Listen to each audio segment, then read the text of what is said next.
So you want to learn the fearsome fried liver attack. Well, get ready. I'm going to break down the moves in this video.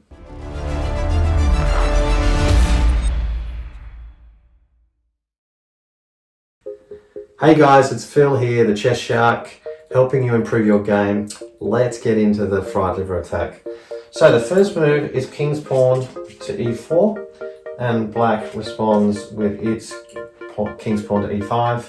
And we wanted to then develop our knight to f3, attacking center pawn, and black moves its knight to c6, defending center pawn, and we are now looking at our bishop to c4. Now this is key because we want to line our bishop up on this f7 weak pawn. Remember, we attack him in the full move checkmate, the scholar's mate as well.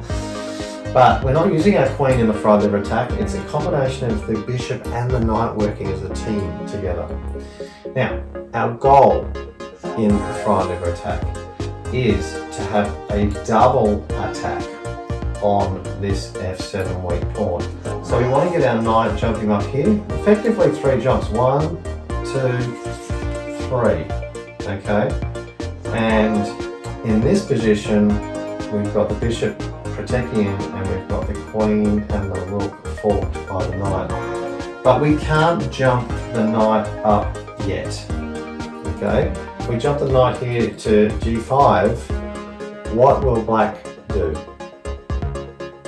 Well, the queen has got this nice open diagonal, and it is goodbye knight from the queen. So we have to wait for this knight to come out to f6 to block this queen controlling the diagonal. Now we can jump up here.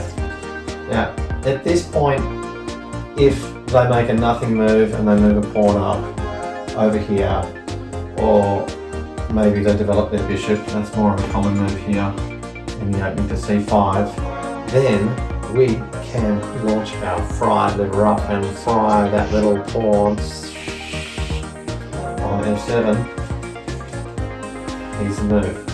Now, the knight is now attacking queen and rook. I have seen very beginner players move their rook. They think their rook is the one that's under attack, and they try to save their rook, but big mistake, because goodbye queenie. We will lose our knight, but we gain our queen a 6-point advantage. So in this position, you definitely want to move your queen out of the attack. The other way you can do attack this pawn is with the bishop. So we've got our bishop to f7, and we've got our knight defending the bishop, so the king can't take, and he's in check, so he has to get out of the check. So he can come here or he can move up. Either way, he has now moved off his original square, and once he's off his original square, he cannot do that special move. What is it? Castling. Okay, so at that point, you probably get your little ninja man back out of the attack and keep that control that diagonal, and you've picked off a pawn, and now the king's out in the open, and that is not a good position for the king to be in. So that's the fried liver attack. Question of the day: how does the Italian opening relate to the fried liver attack? Let me know in the comments field. I hope you enjoyed this video. If you got some value from it, please click the like button, and I would love you to subscribe to my channel. Thanks for watching. It's over from the Chess Shark, and keep improving your game. I will see you next time.